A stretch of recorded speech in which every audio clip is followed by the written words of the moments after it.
মাজত মাত্ৰ কেইটামান মুহূৰ্ত বাকী উত্তৰ গুৱাহাটীৰ শিলন্যাস আৰু ভূমিপূজন হ'ব গুৱাহাটী উচ্চ ন্যায়ালয়ৰ অৰ্থাৎ বৰ্তমান স্থানৰ পৰা স্থানান্তৰিত হ'ব উত্তৰ গুৱাহাটীলৈ গুৱাহাটী উচ্চ ন্যায়ালয় আৰু এই অনুষ্ঠানত উপস্থিত থাকিব দেশৰ মুখ্য ন্যায়াধীশৰ লগতে গুৱাহাটী উচ্চ ন্যায়ালয়ৰ ন্যায়াধীশসকলেও অংশগ্ৰহণ কৰিব ইয়াৰ বিপৰীতে গুৱাহাটী বাৰ এছ'চিয়েশ্যনে প্ৰতিবাদী কাৰ্যসূচী পালন কৰিব প্ৰস্তাৱিত স্থানত নাই কোনো সা সুবিধা অনুষ্ঠানটোত অংশগ্ৰহণ কৰিব অধিবক্তা সন্থাই চৰকাৰী চাকৰিৰ পৰা অৱসৰ গ্ৰহণ কৰি একাংশই ওকালতি কৰাৰ উদ্দেশ্যে বাৰ এছ'চিয়েশ্যনৰ সদস্য পদৰ পৰা আবেদন কৰিছিল কিন্তু অৱসৰপ্ৰাপ্তসকলক সদস্য পদ দিয়াৰ পক্ষপাতী নহয় বাৰ এছ'চিয়েশ্যন বাধ্য হৈ তেওঁলোকে নতুনকৈ এটা সংগঠন মুকলি কৰে নতুন সংগঠনৰ অধিবক্তা উপস্থিত থাকিব অনুষ্ঠানটোত উচ্চ ন্যায়ালয়ৰ মুখ্য ন্যায়াধীশক দিছে প্ৰতিশ্ৰুতি প্ৰশ্ন হৈছে কোনে কাৰ স্বাৰ্থত উচ্চ ন্যায়ালয়ক স্থানান্তৰিত কৰাত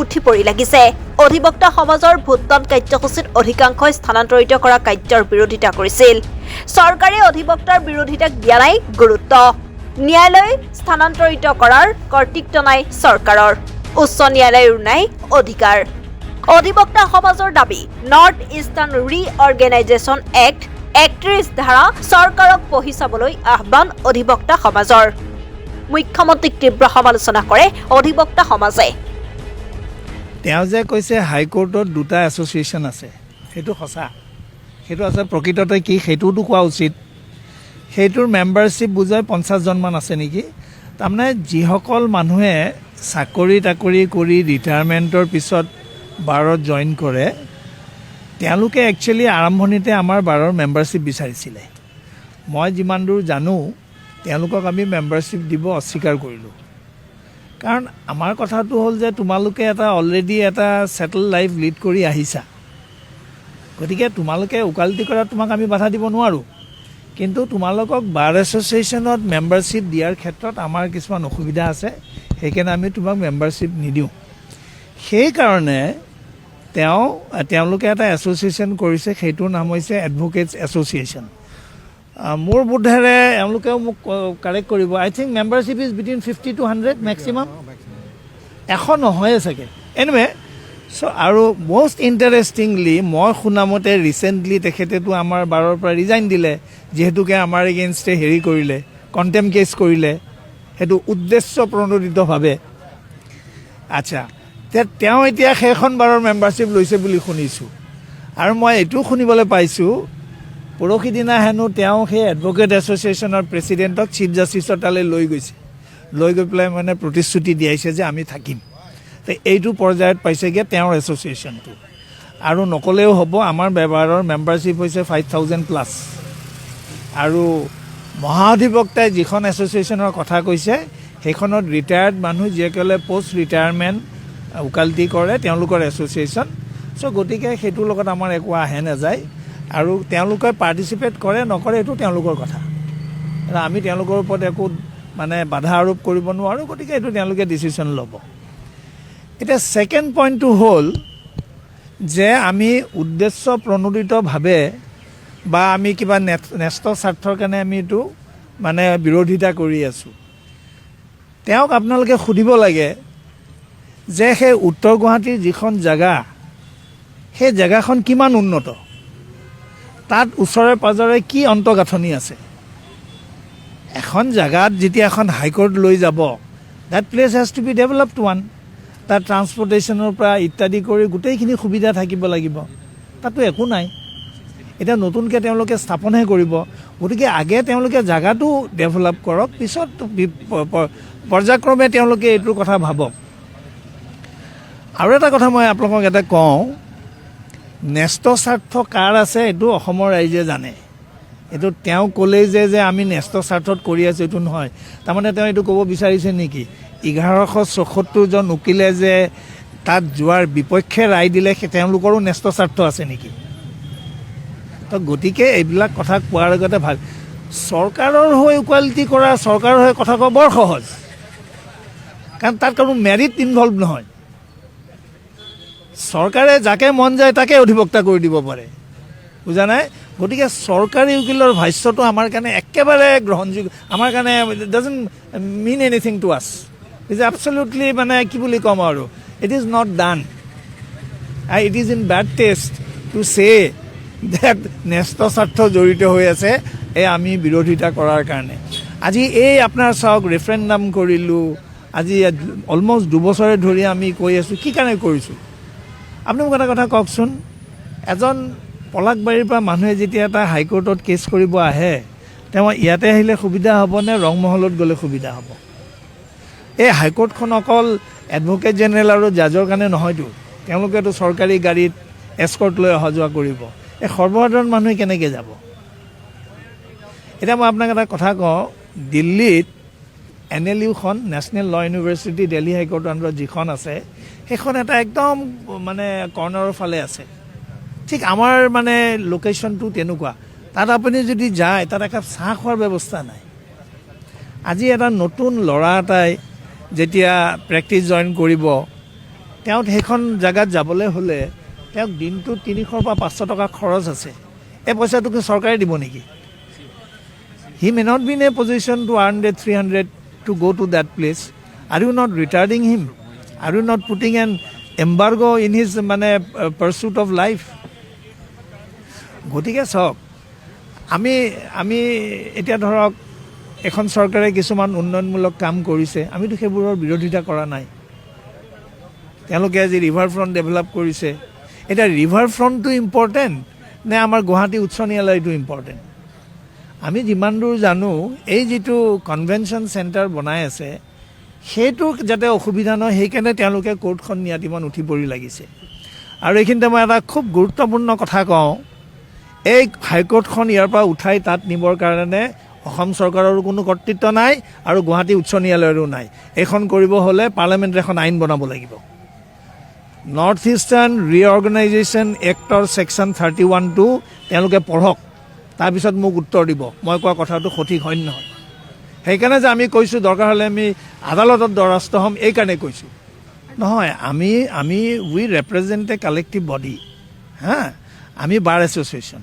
1164জন অধিবক্তাই কৈছে যে আমি তালৈ নাযাওঁ তাৰপিছত আমি এক্সিকিউটিভ কমিটিৰ আমাৰ কিবা কৰ্তৃত্ব আছে নেকি যে আমি সেই ডিচিশ্যনটো লুটিয়াই দিম আমাকতো চিফ জাষ্টিছ অফ ইণ্ডিয়াই কৈছিলে যে তোমালোকে অমুক ডিমাণ্ড কৰা তমুক ডিমাণ্ড কৰা কিন্তু তোমালোক যাব লাগে তেওঁৰ পৰামৰ্শটো আমি নুই কৰা নাই নহয় তেওঁৰ পৰামৰ্শখিনি আমি সাধাৰণ সভাত উপস্থাপন কৰিছোঁ তাৰপিছত আমি ডিছকাশ্যন কৰিছোঁ then we take a call on 6 date now' we stand by our earlier decision আমি কাকো ভীতি প্ৰদৰ্শন কৰা নাই আমি কাকো কোৱাৰ্চ কৰা নাই তেওঁহে কৰিছে বা তেওঁৰ অফিচে কৰিছে কাৰণ তেওঁহে হোৱাটছএপটো উলিয়াই দিছে সেইটোৰ পৰা হাত সাৰিবৰ কাৰণে চিঠিখন উলিয়াই দিছে এতিয়া তেওঁৰ যোৱাকালিতো মই দেখাই দিছোঁ তেওঁলোকে সেই হোৱাটছএপটোত গভৰ্ণমেণ্ট এডভোকেটসকলক কৈছে যে তোমালোকে যদি 11 তাৰিখে উপস্থিত নাথাকা তেনেহ'লে 19 তাৰিখে আমাৰ যেতিয়া কোৰ্ট খুলিব তোমালোকে চৰকাৰৰ হৈ এপিয়াৰ কৰিবৰ কাৰণে কোৰ্টত হাজিৰ নহ'বা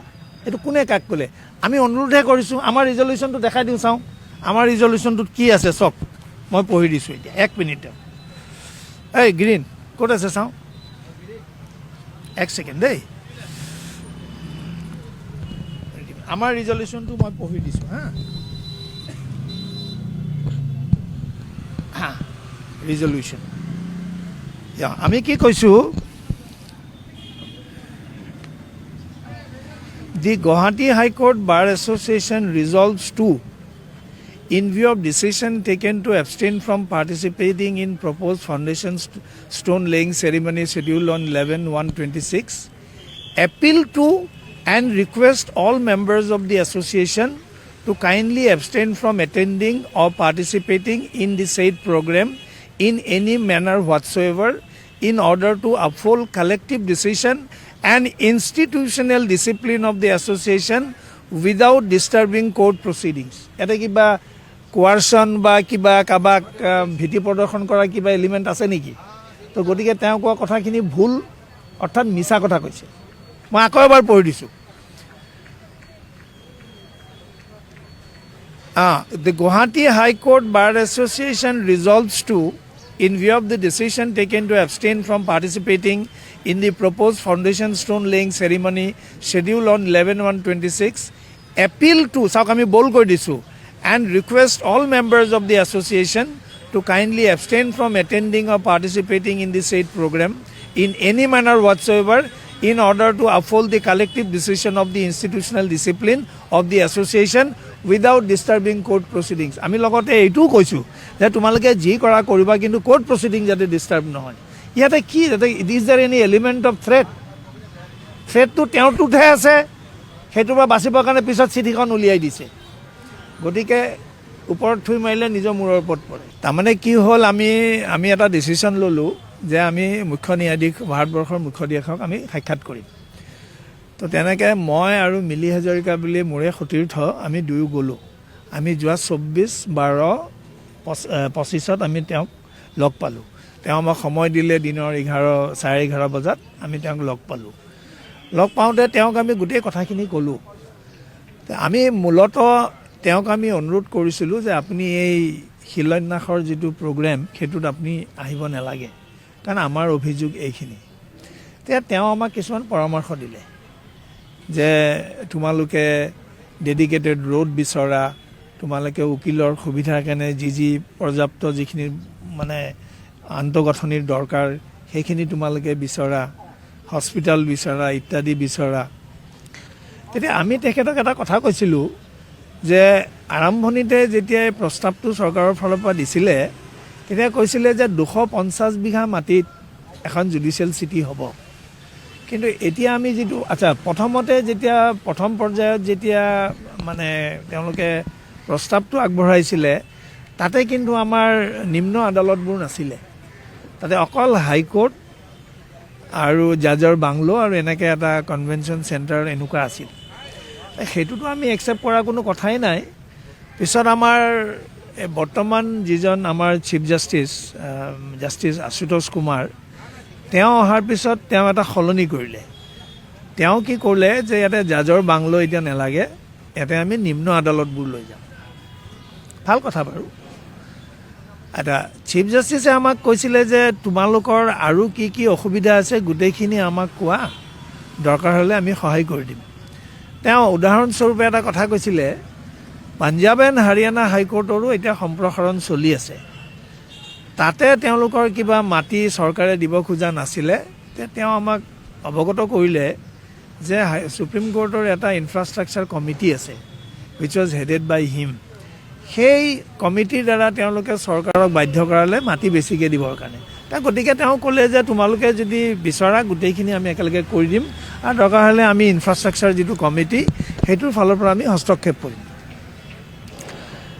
তেওঁ কোৱা কথাখিনি আমি এখন 6 তাৰিখে আমি এখন সাধাৰণ সভা পাতি তেওঁ কোৱা কথাখিনি আমি উপস্থাপন কৰিলোঁ। কিন্তু মানে পুংখানুপুংখভাৱে গোটেই বস্তুখিনি আমি আলোচনা বিলোচনাৰ পিছত the general house was of the view that we stand by the earlier resolution. ইয়াতে আমাৰ এটা প্ৰব্লেম আহিছিলে, এইটোৱে আপোনাক ক'বলৈ আমি বাধ্য হৈছোঁ। চাওক, AGM-খনত আপোনাৰ 150, 300, 200 এনেকুৱা মানুহ হয়, কিন্তু ৰেফাৰেণ্ডামততো 1164 জনে নাযাওঁ বুলি ক'লে। গতিকে তেনে পৰিপ্ৰেক্ষিতত আমি আগৰ স্থিতিত অটল থকাৰেই ডিচিশ্যনটো ল'লোঁ। আৰু মই এইটো আগতেও কেইবাবাৰো কৈছোঁ, খুব অনেষ্টলি ক'বলৈ গ'লে আমাৰ আজি নতুন ভৱন এটাৰ দৰকাৰ নাই। আৰু আমি এনেকুৱা এখন চহকী ৰাজ্যও নহয় যে মন গ'লে বোলে কিছুমান মানুহৰ যে 3খন গাড়ী থাকে, মই আৰু এখন গাড়ী লওঁ 4 নম্বৰ গাড়ীখন, সেনেকুৱাতো পৰিস্থিতি নহয়।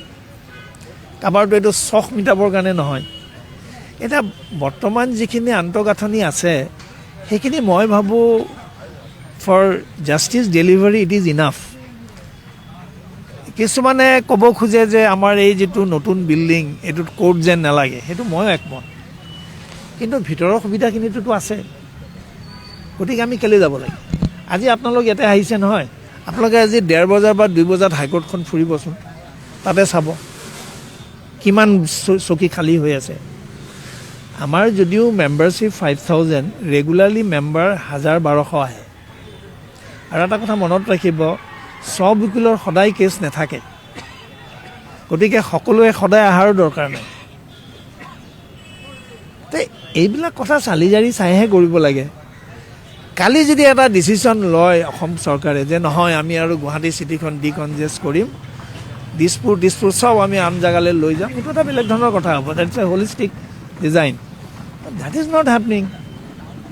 আজি এনেকুৱা কি এইটো কি ইগ' প্ৰব্লেম হৈছে নেকি যে তেওঁলোকে বিচাৰিছে আমি আপত্তি কৰিছোঁ, গতিকে তেওঁলোকৰ মাইটটো দে will prevail. There is nothing like that. You are in a democracy, you represent us, আৰু তুমি আমাৰ কথাত গুৰুত্ব দিবহে লাগে, সন্মান জনাবহে লাগে। তুমি তাকে নকৰি তুমি এটা through advocate general you are doing all this things. Of course হ'ব, কোনে কৈছে নহ'ব বুলি? তেওঁ নক'লেও হ'ব, আৰু তেওঁ নোহোৱাকৈও আমাৰ এছ'চিয়েশ্যন চলি আছে।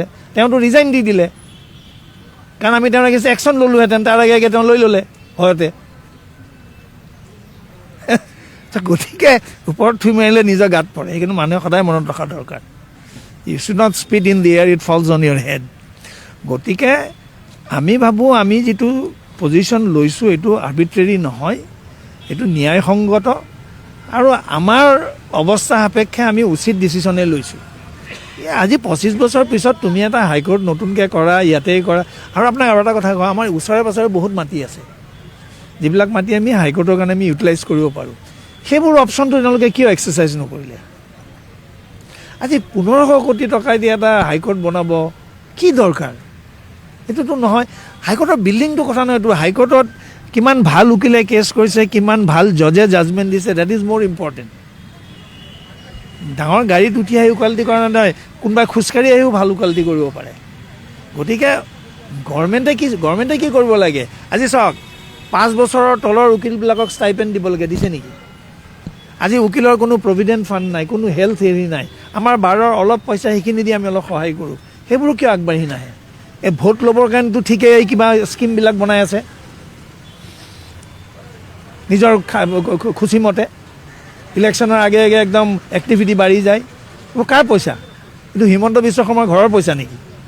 এইবোৰতো পইচা আমাৰ না, টেক্স পেয়াৰৰ মানি।